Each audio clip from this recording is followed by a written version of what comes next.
voilà, donc le but de la séance, c'était, de celle-ci et de la séance qui l'a précédée, c'était de se remettre au point sur les notions de responsabilité civile délictuelle, qu'on oppose bien sûr à la responsabilité civile contractuelle. Et à l'intérieur de la responsabilité délictuelle, nous avions déterminé la responsabilité du fait personnel, la responsabilité des pères et mères du fait de leur enfant, la responsabilité du fait des choses, et enfin la responsabilité du commettant du fait de leur préposé, c'est-à-dire de l'employeur du fait de leur salarié. Alors ici, on a le cas d'un monsieur qui s'est donc blessé en sautant d'un plongeoir et ce monsieur entend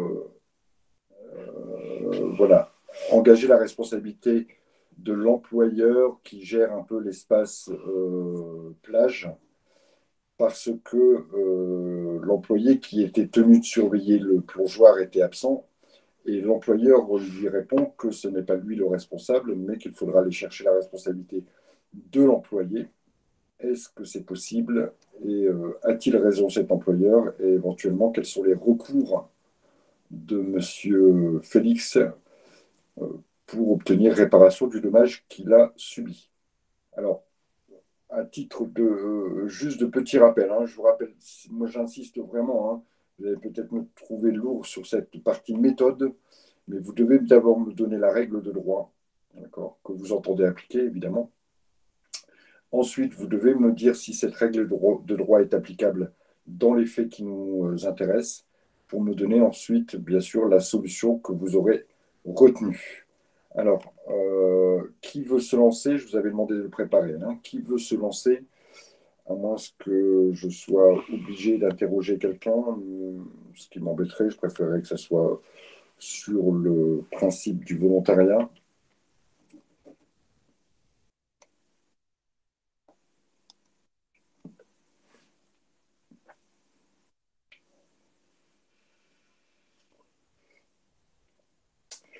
Bon, allez, on va choisir un nombre entre 1 et 20 et je choisis le nombre numéro 15. 1, 2, 3, 4, 5, 6, 7, 8, 9, 10, 11, 12, 13, 14, 15. Alors, je suppose que c'est Mademoiselle Morgane Matellon, s'il vous plaît. Nous vous écoutons. Alors je sais pas si j'ai fait juste ou pas, je pense C'est pas. pas grave. Même si vous Ok, êtes faux, à la limite, c'est tant mieux, comme ça, au moins, vous ne ferez pas faux. ok.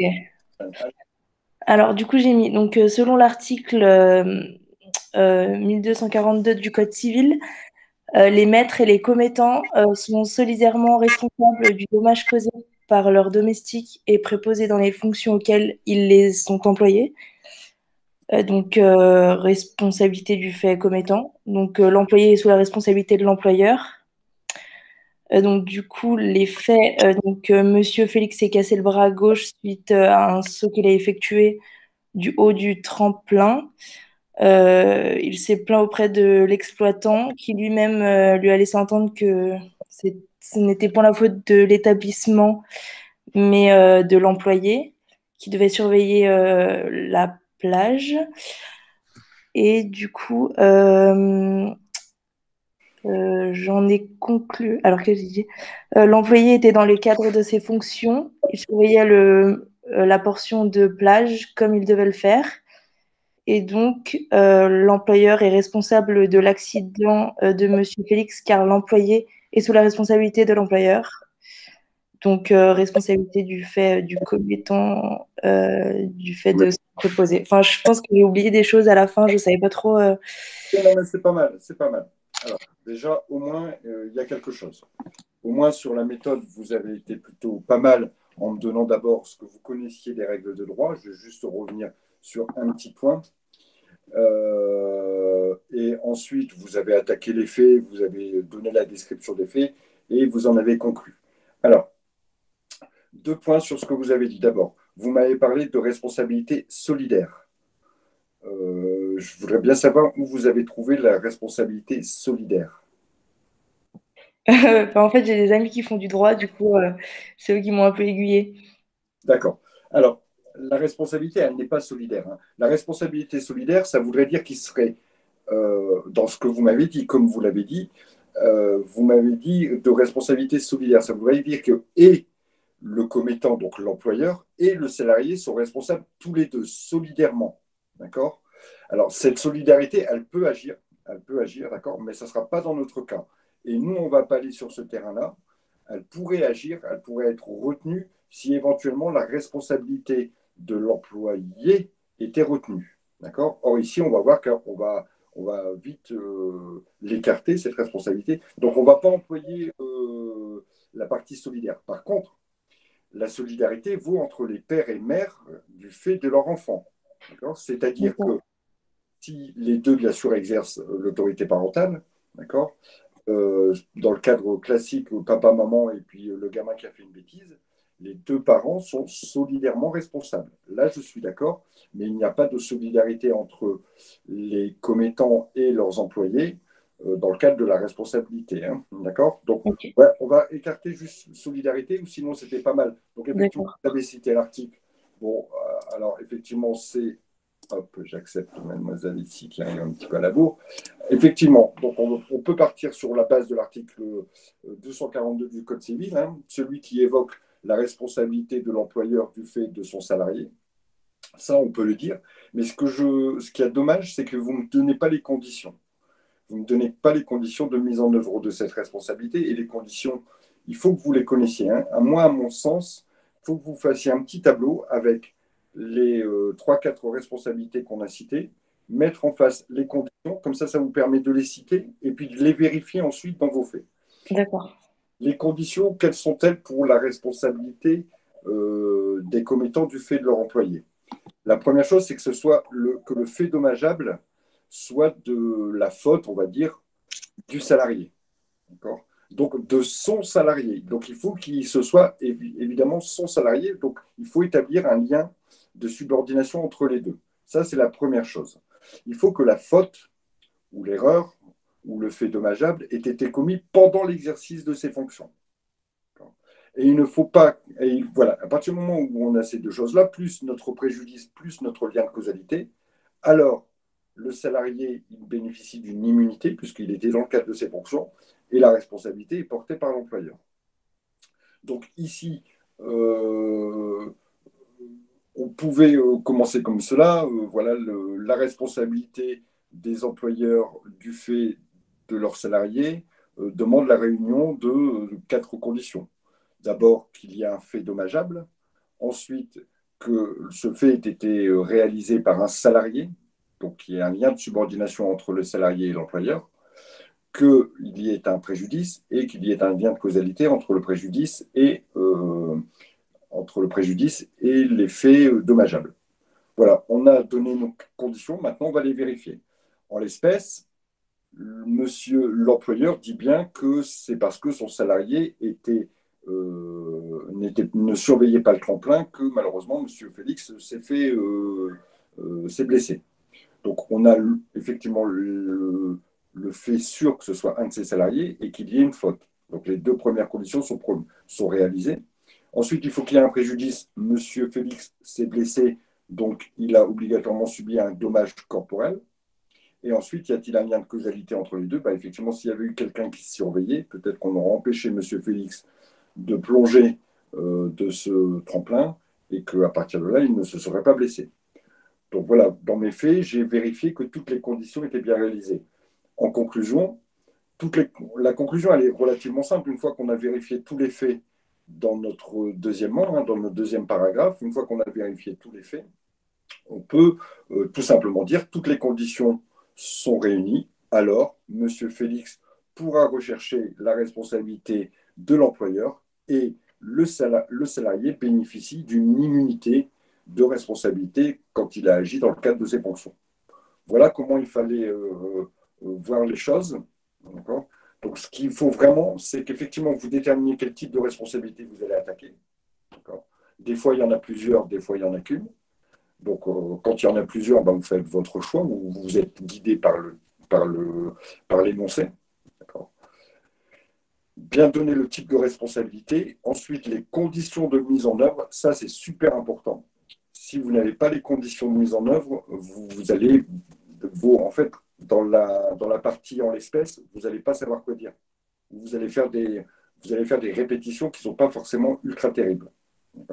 Donc, si vous voulez ici, ce que l'on peut faire pour que ce soit bien clair, et ça va être relativement facile, je vais faire un jam. D'accord? Ce n'est pas la peine de participer, c'est juste pour vous dire, voilà le type de tableau qu'il faudrait que vous fassiez et que vous appreniez. Hop, je vais faire un petit jam. Voilà.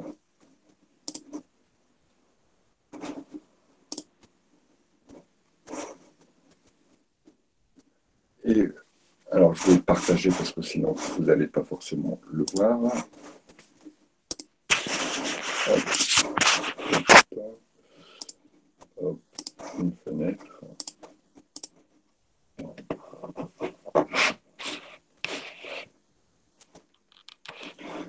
Voilà, donc sur votre sorte de résumé qui va pouvoir vous couvrir tout le chapitre sur la responsabilité civile délictuelle, hein, je dis bien délictuelle, vous allez travailler comme ça.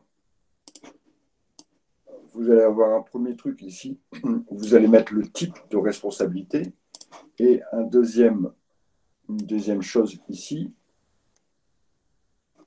un peu plus grande, comme ça, où vous allez mettre les conditions de mise en œuvre, ce qu'il faut vérifier pour qu'effectivement ça puisse fonctionner.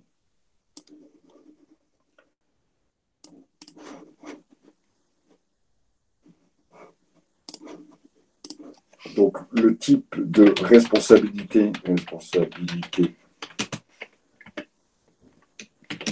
délictuelle que vous mettez dans votre première partie de tableau. Et ensuite, les conditions. Et ça, vous l'apprenez par cœur. Ça, vous l'apprenez par cœur. Comme ça, une fois que vous allez faire votre majeur, donc la première partie de votre raisonnement, vous allez me citer tout ça. Vous allez me dire ça. Donc, vous allez d'abord dire, voilà, quelles sont les conditions. Donc, la responsabilité, la RCD, la responsabilité civile délictuelle du fait personnel.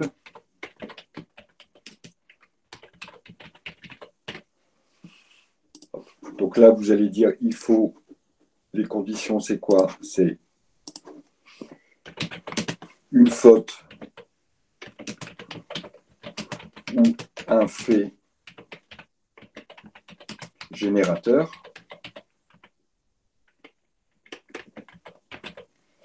Ça, c'est votre première condition.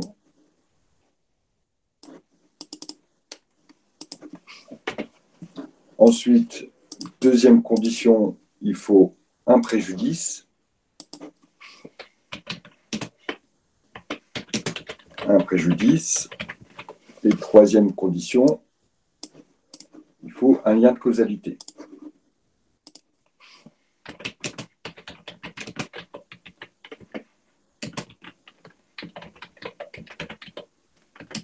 On va marquer entre le préjudice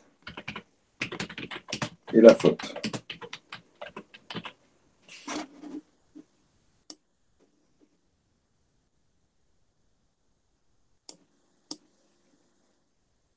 Voilà. Une fois que vous avez appris vos trois conditions, c'est nickel. Ensuite, vous faites la responsabilité suivante. Je ne vais pas toutes les faire, mais c'est pour vous montrer ce que vous devez faire. Il a peut-être fallu que je le mette en arrière-plan, celui-là. Ordre en arrière-plan, voilà.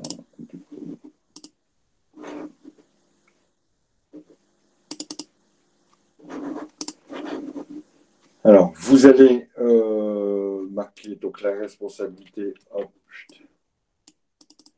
du fait des choses.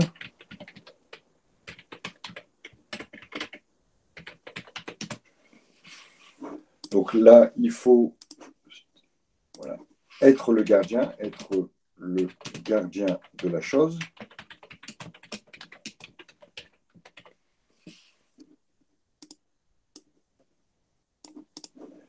Donc le gardien, c'est celui qui en a l'usage, la direction et le contrôle, ou c'est le propriétaire. Donc ça, il faut le savoir aussi. D'accord. Le gardien, c'est celui qui est le propriétaire. Ça, c'est de base, de principe, par principe. Mais toutefois, si ce n'est pas lui qui en avait la direction, le contrôle et l'usage, il y a eu un transfert de garde finalement. Donc, deuxième condition, il faut bien sûr que la chose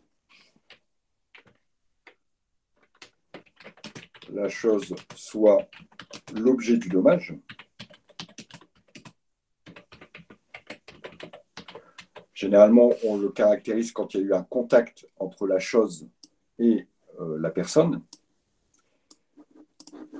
Troisième condition, et celle-ci, on va les retrouver de toute façon à chaque fois, le préjudice et le lien de causalité.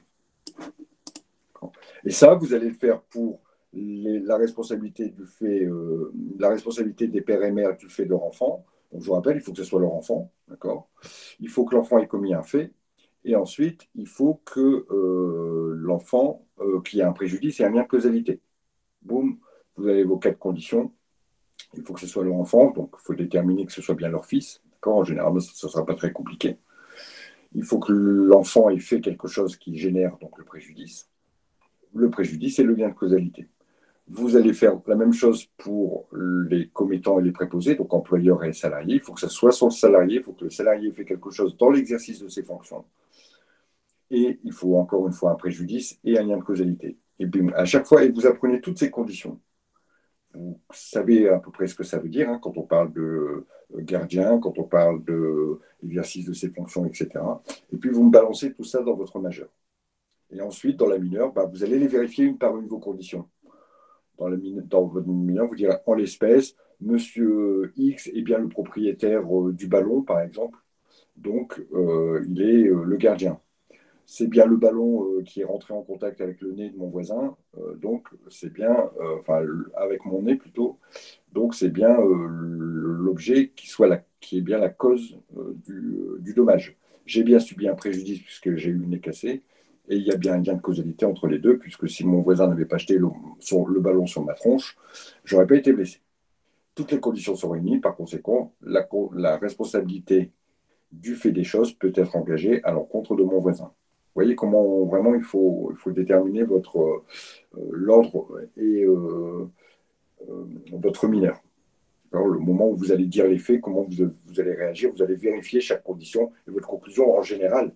Si vous savez que vous allez énoncer la responsabilité du fait des choses, par exemple, vous savez que dans votre conclusion, vous allez dire oui, toutes les conditions sont réunies, alors Monsieur X peut engager la responsabilité sur le fondement de la responsabilité du fait des choses. Y a-t-il des questions par rapport à ça?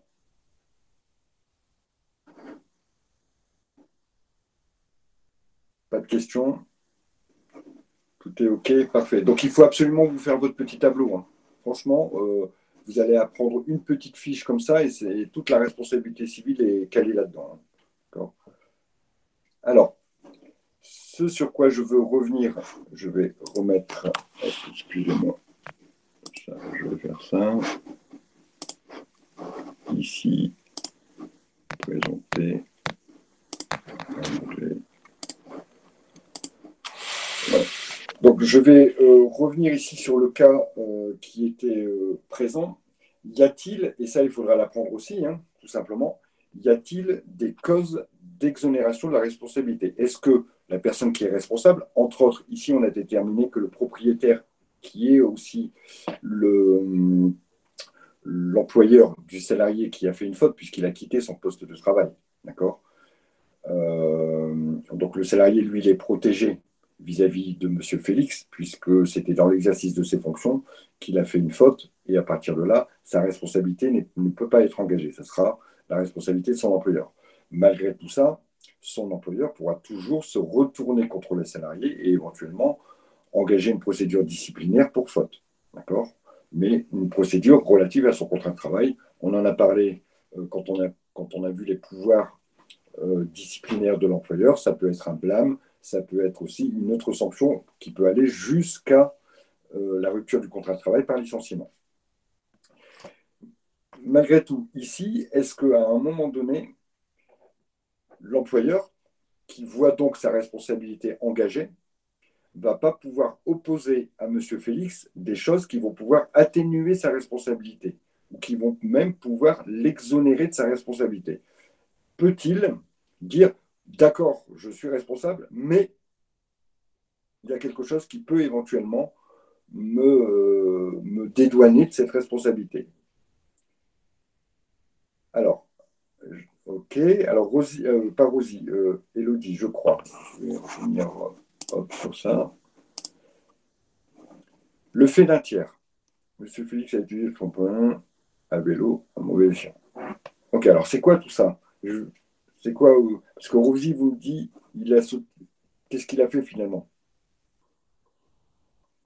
Monsieur Félix a eu un comportement qui a participé à son dommage. C'est comme ça qu'il faut le formuler, d'accord? Monsieur Félix a eu un comportement qui a participé à son dommage parce qu'il n'a pas été prudent. Voilà, c'est la faute, exactement comme vous le dites, de Véronica, c'est la faute de la victime qui a participé à son propre dommage. S'il n'avait pas eu un comportement imprudent, alors peut-être que l'accident ne serait pas arrivé. Par contre, Elodie, vous me dites, alors c'est une exonération, d'accord, parce que la victime a participé à son propre dommage. Okay, voilà, du fait même de la victime, une exonération du fait du comportement de la victime. Par contre, je ne suis pas d'accord avec ce que vous m'avez dit, Elodie. Malgré tout, c'est une bonne réflexion, mais elle n'est pas valable ici. Vous me dites du fait d'un tiers. Ça voudrait dire que ça sera la faute de quelqu'un d'autre. Or, on a déjà dit que l'employé ne pouvait pas être touché puisqu'il était dans le cadre de ses fonctions. Donc, il n'y a aucun autre tiers qui sont intervenus ici dans le dommage. Donc, on ne va pas pouvoir retenir la faute d'un tiers. Donc, ici, effectivement, monsieur Félix, ayant eu un comportement dangereux, imprudent, il a participé lui-même à son propre dommage. D'accord. Le dommage peut provenir en partie de son propre fait, d'accord, de son propre comportement. Par conséquent, ici, qu'est-ce qu'on va pouvoir avoir comme type d'exonération? Voilà. C'est pas compliqué, on a deux exonérations possibles, soit totale ou soit partielle. La faute de la victime qui a participé elle-même à son propre dommage va induire une exonération partielle de la responsabilité de l'employeur. Alors, je vous le dis, normalement vous l'avez vu dans votre cours, la responsabilité, enfin, la participation à son propre dommage de la victime entraîne une exonération partielle de la personne envers laquelle on a cherché la responsabilité. Donc ici, monsieur, enfin je ne sais pas comment il s'appelle, l'employeur pourra éventuellement opposer à monsieur Félix sa propre faute, sa propre imprudence, qui a participé à la survenance du dommage, et à partir de là, il pourra voir sa responsabilité partiellement exonérée. Alors, si on veut le résoudre en matière syllogisme, de manière syllogistique, on va dire d'abord que le comportement de la victime qui aurait participé à son propre dommage peut exonérer partiellement le responsable de sa responsabilité. D'accord. En l'espèce, M. Félix savait très bien que le tremplin ou que l'eau n'était pas profonde à ce moment-là, à cet endroit-là, et que c'était un tremplin à vélo, apparemment, plonge malheureusement. Bon, voilà. M. Félix a eu un comportement imprudent qui a certainement participé à son propre dommage. Par conséquent, donc vous avez déterminé qu'en plongeant, en sachant pertinemment que les eaux étaient peu profondes, il a eu un comportement dangereux, il a eu un comportement imprudent. Ce type de comportement a participé à son propre dommage. Par conséquent, boum, boum, boum, vous concluez en disant que l'employeur va pouvoir se dégager partiellement de sa responsabilité. Quelle est la deuxième cause d'exonération de la responsabilité civile délictuelle, qui d'ailleurs fonctionne aussi en matière contractuelle?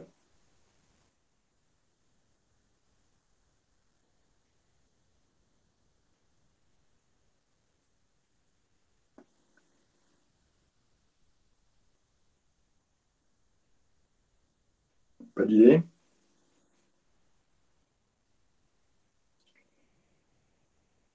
Il le fait exprès? Ça sera la même chose, là. Le fait de la victime? C'est la même chose, c'est ce qu'on vient de dire. La force majeure. D'accord. La force majeure va exonérer cette fois-ci totalement la personne envers laquelle on a cherché la responsabilité. Alors, si la personne arrive à prouver qu'il y a un cas de force majeure qui se fait à travers trois critères, le caractère imprévisible, le caractère insurmontable et le caractère extérieur. Je vais vous donner un exemple en matière contractuelle. Vous avez commandé chez Amazon au mois de mars dernier un bien, peu importe lequel. Amazon vous a dit que la livraison aurait lieu le 25 mars donc 2020. Et le 25 mars 2020, vous n'avez pas reçu votre colis. Clairement, Amazon n'a pas satisfait à ses obligations contractuelles, puisqu'il devait vous livrer le 25 mars. Pouvez-vous attaquer éventuellement Amazon, Jeff Bezos, son directeur, son PDG? Oui, vous pourriez, puisque contractuellement, il n'a pas fait ce qu'il devait faire, il n'a pas satisfait à ses obligations. Il y a une faute contractuelle. Mais lui, que va-t-il vous opposer? Il va vous opposer la force majeure due à l'épidémie de Covid survenue au mois de mars dernier et le confinement arrivé le 14 mars dernier. C'est bien un caractère imprévisible. On peut un peu en douter, mais sur le fait du confinement, c'est un caractère imprévisible. C'est un caractère qui est complètement extérieur à l'entreprise, à Amazon, et insurmontable, c'est-à-dire qu'on ne pouvait pas vous livrer, même en prenant un avion, peu importe. Il n'y avait pas d'autre solution que de ne pas vous livrer. Donc toutes les conditions de la force majeure sont réunies. Par conséquent, on va pouvoir opposer un cas de force majeure à la victime, malheureusement, et ce cas de force majeure va exonérer totalement, si bien sûr il est reconnu, va exonérer totalement la personne qui était a priori responsable. Est-ce qu'on est pour tout le monde sur les deux possibilités d'exonération, soit la faute de la victime, ou soit encore un cas de force majeure? C'est bon pour tout le monde? Bon, écoutez, j'ai bien envie de vous proposer un petit quiz, si ça vous va bien. Alors, je vous laisse vous connecter sur... donc, ça sera un petit quiz sur la responsabilité civile délictuelle qu'on vient de traiter. On va regarder ça donc avec Kaout. Je dois avoir fait ça normalement, je dois avoir préparé ça. Hop. Je vais vous l'afficher, je laisse juste le temps.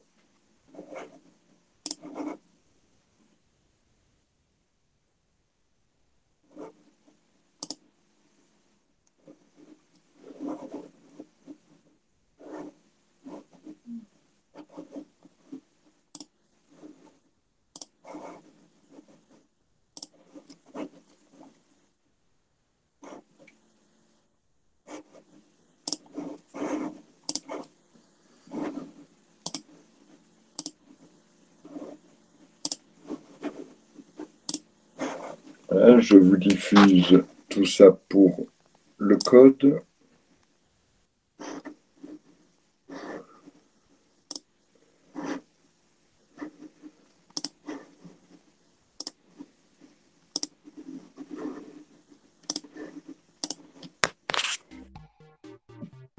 Et je vous laisse vous inscrire. Fermez le son.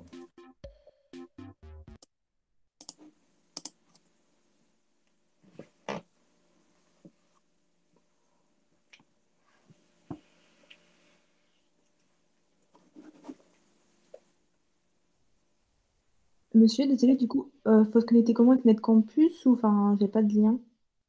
Vous allez simplement sur Kahoot Sur votre ordinateur, hein, vous tapez Kahoot Ouais. et vous prenez le premier lien. Ok. Et là, il va vous demander un code que vous avez à l'écran ici.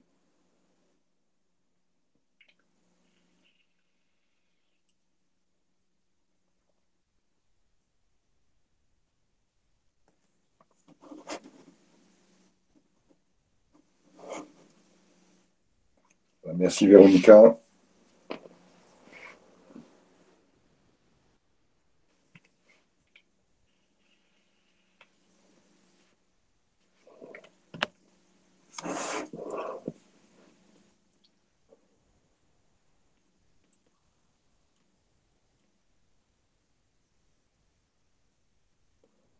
Alors, Alexandra, nous l'avons. Alicia, nous l'avons. Chloé n'est pas encore là. Élise, je crois que je l'ai vue. Chloé, voilà, là voici. Élodie, Élodie. Oui, Élodie, c'est bon. Isabelle, je crois que je l'ai vue. Lucie, je crois que je l'ai vue. Morgane, je ne l'ai pas encore vue. Morgane. Romain. Voilà Morgane. Roxane, c'est bon. Véronica, c'est bon. Alors, Yvonne, je crois que je l'ai vue. Alors, je n'ai pas vu Youssouf et Romain.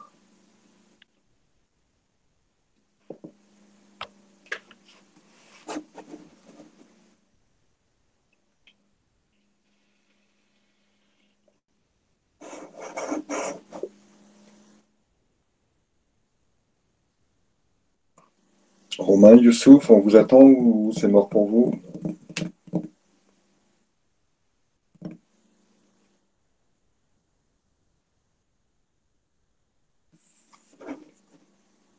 Allez, on y va. C'est parti. Il manque un dé, hein.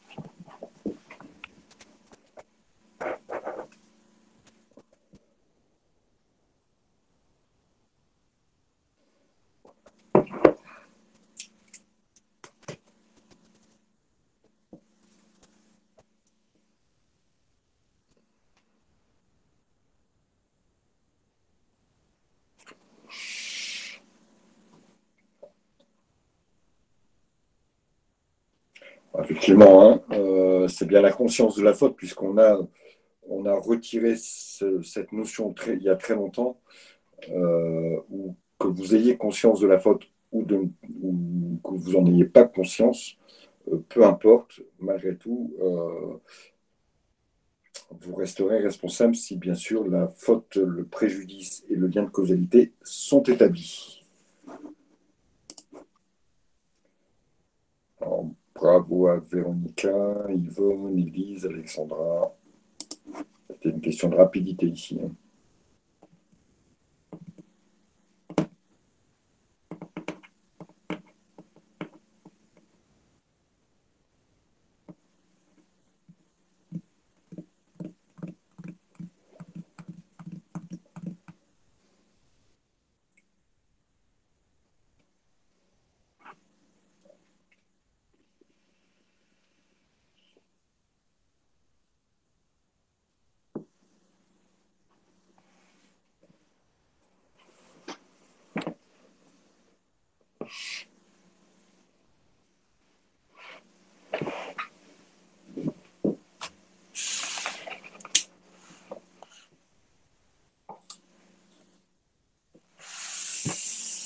Alors oui, effectivement, enfin oui, non, le caractère intentionnel n'est pas nécessaire. Même une faute non intentionnelle, une faute d'imprudence, peut entraîner la responsabilité civile du fait personnel. D'accord. Malheureusement, vous étiez en train de regarder votre portable, vous marchez dans la rue, vous bousculez une vieille dame qui tombe et se casse le col du fémur, votre responsabilité va être engagée, alors que il y a bien un fait générateur, c'est bien parce que vous avez percuté cette vieille dame qu'elle est tombée, mais pourtant, il n'y avait aucun caractère intentionnel de votre part, et pourtant, votre responsabilité va être engagée. Le caractère intentionnel, il va renforcer la faute, mais il n'est pas nécessaire.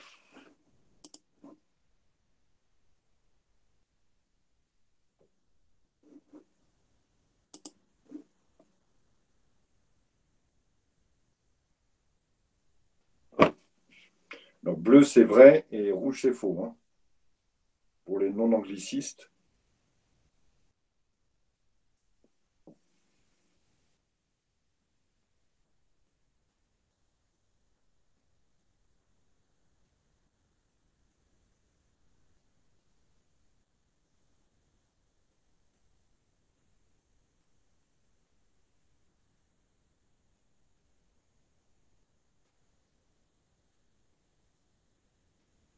ouf.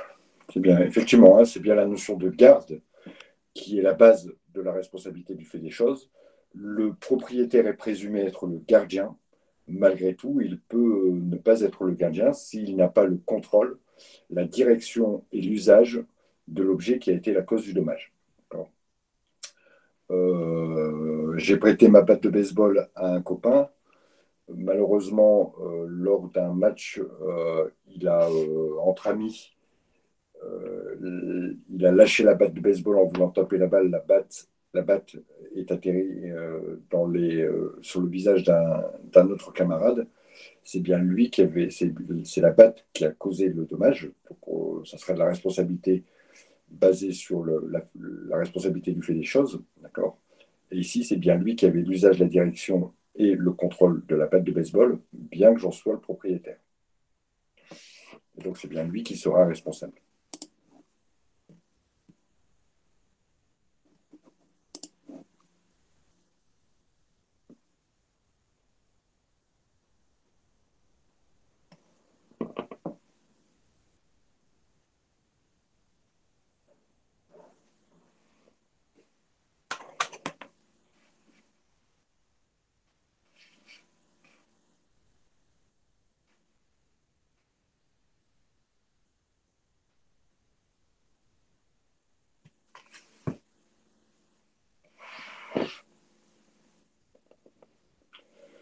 Voilà, c'est ce qu'on disait tout à l'heure. Hein. La faute de la victime peut exonérer l'auteur du fait dommageable.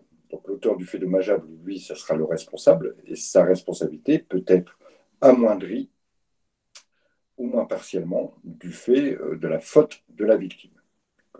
Totalement non, puisque ça ne concerne que les cas de force majeure, et en aucun cas, bah si, si. C'est ce qu'on avait vu juste précédemment.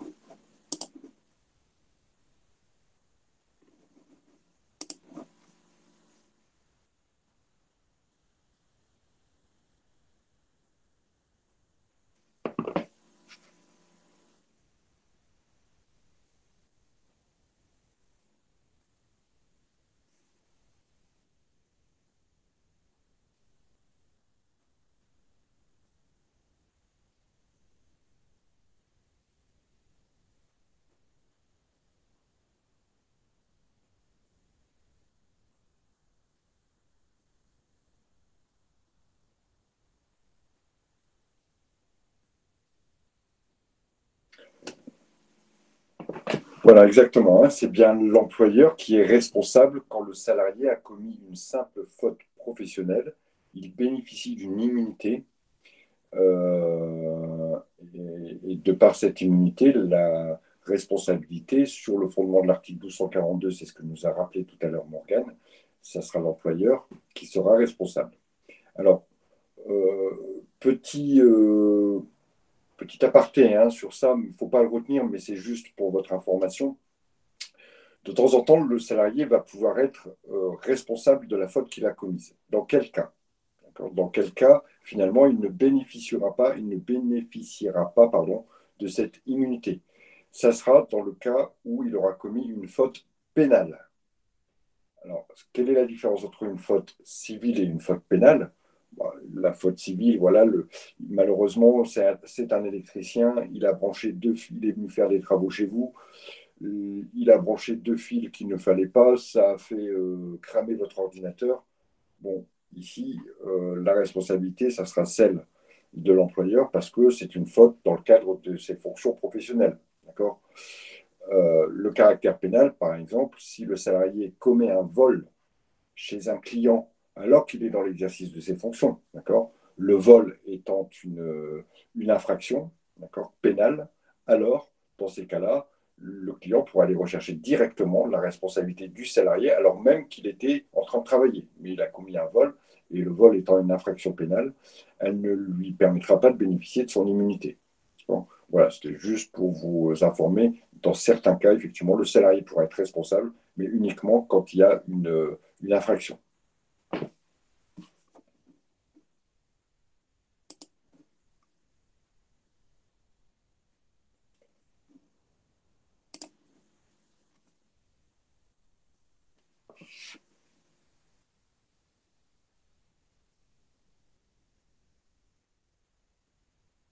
Tout le monde doit avoir bon à cette question, hein.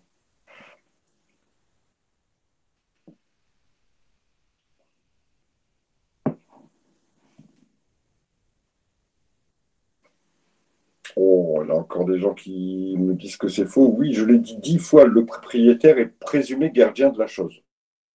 Gardien de la chose qui aurait causé le dommage. D'accord.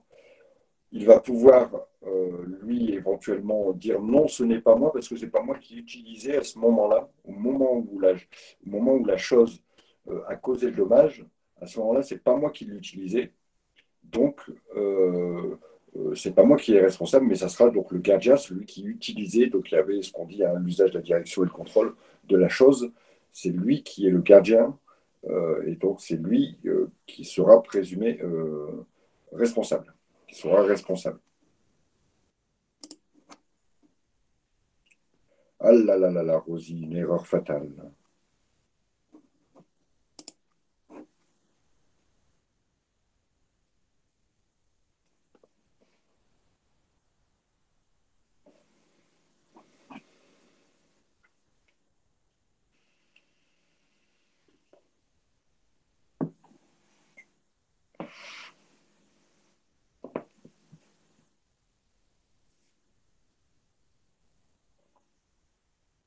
Ouais, tous faux, d'accord. Alors, parce que vous vous souvenez plus du cours quand on a fait la différence entre la responsabilité civile et la responsabilité pénale. Où clairement, dans le cours, il était indiqué la responsabilité civile a pour fonction la réparation et la responsabilité pénale a pour sanction, a pour vocation la sanction. Donc ici, quand une personne a commis une infraction, elle est sanctionnée, par une amende ou encore par une peine de prison. Quand une personne a fait une faute civile, donc a causé un dommage sur le fondement de la responsabilité civile, elle sera condamnée à réparer simplement la chose qu'elle a faite, mais elle ne sera pas sanctionnée si sa faute n'a pas un caractère pénal. Elle sera obligée de réparer le dommage qu'elle a causé. Donc, on dit que la responsabilité civile a pour vocation de réparer, alors que la responsabilité pénale a vocation de sanctionner.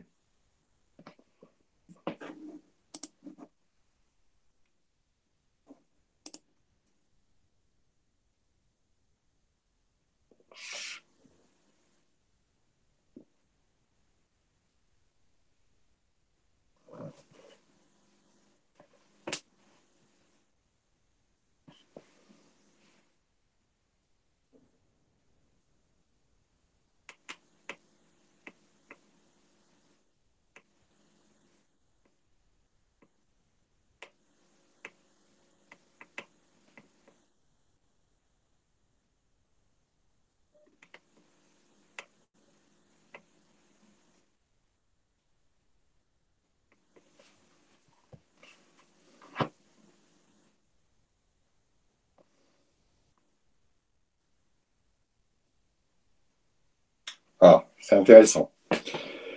C'est intéressant quand il y a effectivement pas une réponse uniforme de tout le monde. Alors, au départ de ce cours, je vous avais dit, en préambule, je vous avais dit, voilà, quand un dommage est subi par quelqu'un, quand un préjudice est subi par quelqu'un, il faut avant tout rechercher s'il y a un contrat entre les deux personnes. S'il y a un contrat entre les deux personnes, alors, obligatoirement, vous devrez aller sur le terrain de la responsabilité contractuelle. Je vais vous donner un exemple. Vous êtes parti en vacances, vous êtes au bord de la plage, et puis vous avez envie de faire de la plongée. Justement, ça tombe bien, il y a un club de plongée juste à côté qui propose des prestations de sortie en mer avec un accompagnateur. Le club fournit le matériel et accompagné d'un moniteur, vous allez faire une plongée sur un spot qui est super sympa à voir.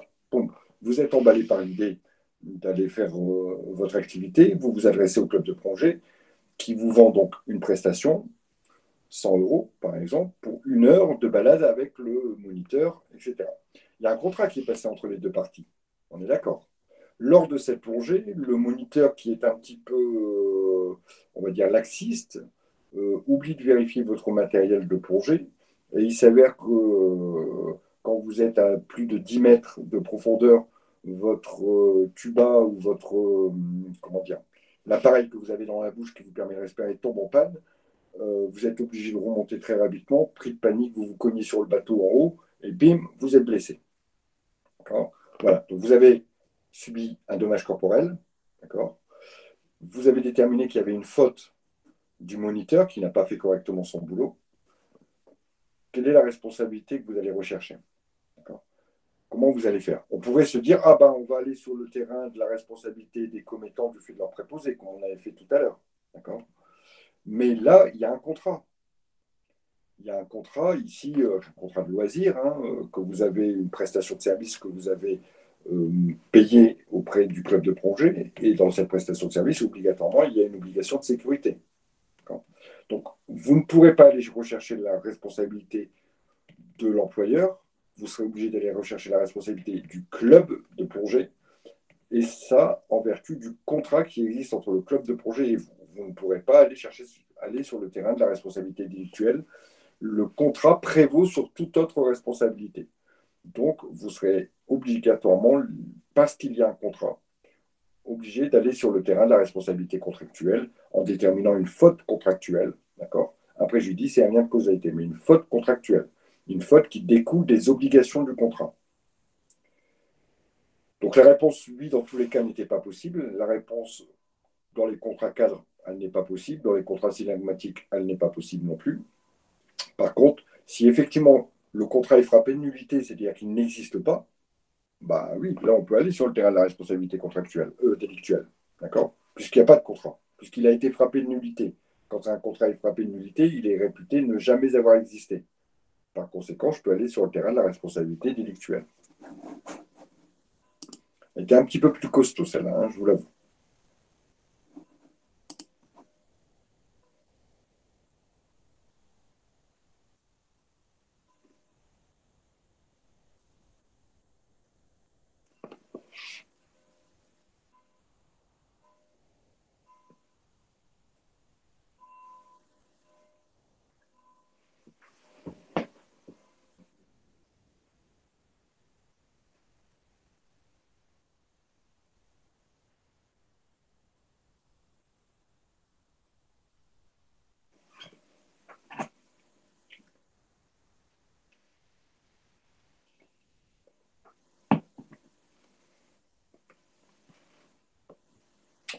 Alors pourquoi c'est faux?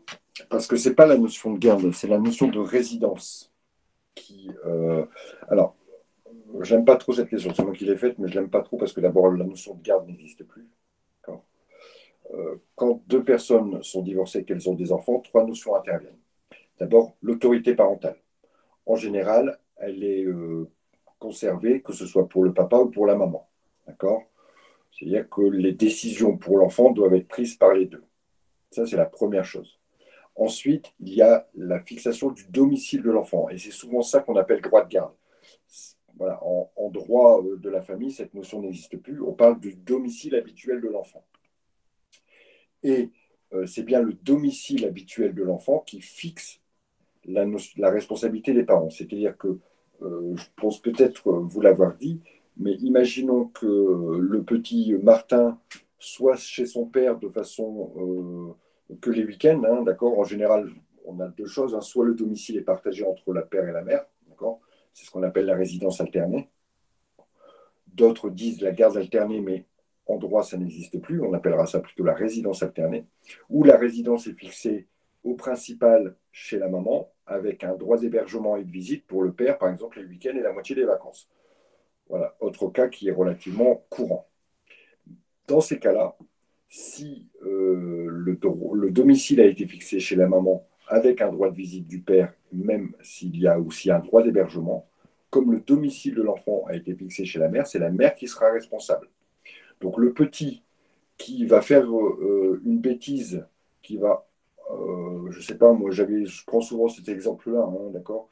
Il y a le petit Martin qui a 4 ans, qui joue dans le jardin de son papa, et qui prend une boule de pétanque et qui lance au-dessus du mur. De l'autre côté du mur, il y a le voisin avec son barbecue. La boule de pétanque atterrit sur le barbecue est cassé. Le voisin entend engager la responsabilité du père, et ben, il va se faire retoquer. Parce que le père n'est pas responsable. C'est la mère qui est responsable. Vous allez me dire, bah oui, mais l'enfant est chez le père. Bah oui, mais non. Voilà, c'est comme ça. La responsabilité des pères et mères du fait de leur enfant revient à la mère quand la résidence de l'enfant a été fixée chez la mère. Même s'il y a un droit de garde, même s'il y a un droit de visite et d'hébergement du père qui l'exerce le week-end une fois sur deux et la moitié des vacances scolaires. La résidence reste quand même chez la mère et c'est la mère qui en sera responsable. Le père pourrait être tenu responsable de son fait s'il y a un défaut de surveillance, par exemple. Mais si le père surveillait l'enfant et que l'enfant a causé malheureusement un litige, c'est la mère qui sera responsable. Alors, après, les jeux des assurances entreront, hein, bien sûr. Mais c'est bien la notion de domicile de l'enfant qui fixe la responsabilité des parents divorcés et non pas le droit de garde.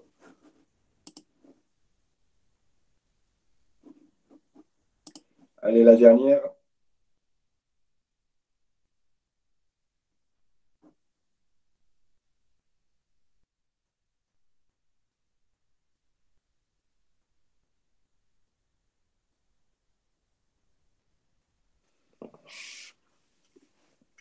Un peu plus compliqué.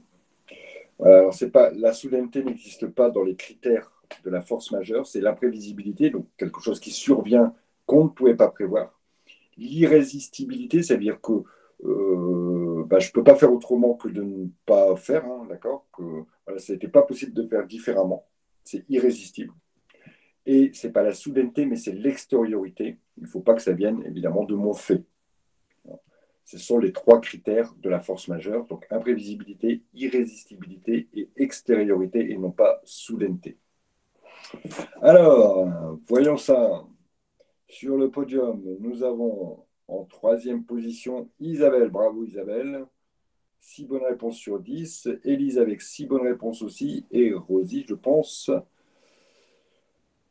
Et Rosie, bravo, avec 7 réponses sur 10. Ensuite viennent Roxane et Alexandra. Voilà, ça clôture notre chapitre notre chapitre de révision sur la responsabilité civile. N'oubliez pas le petit tableau dont je vous ai parlé qui peut être un outil intéressant pour vos révisions. Et je vous avais demandé si vous aviez des chapitres à réviser. D'accord. Si vous ne m'indiquez rien du tout, je prendrai l'initiative de réviser des chapitres qui me semblent peut-être les plus compliqués dans ce qu'on a vu depuis le début de l'année. Vous avez encore on se voit demain matin, il me semble. Donc, ça m'étonnerait que pour demain matin, si vous m'avertissez ce soir, je peux préparer quelque chose pour demain matin. Sinon, c'est moi qui prendrai l'initiative de m'asseoir. Bon. Donc voilà, si vous ne me dites rien, je prends l'initiative de réviser un chapitre et je pense qu'on travaillera sur le seuil de rentabilité. Si vous me dites quelque chose, on fera ce que vous me dites. Sinon, ça sera seuil de rentabilité demain soir. Ça marche pour tous? Voilà, bah écoutez, s'il n'y a pas de questions, je vous dis bonne soirée et on se dit à demain alors. Calcul tableau, j'ai du mal. Seuil de renta, moi, tout ce qui est calcul, d'accord, oui, bah, de toute façon, seuil de renta et amortissement, d'accord. Ok, bon, j'avais prévu seuil de rentabilité, donc ça sera très bien. Allez, ciao à tous.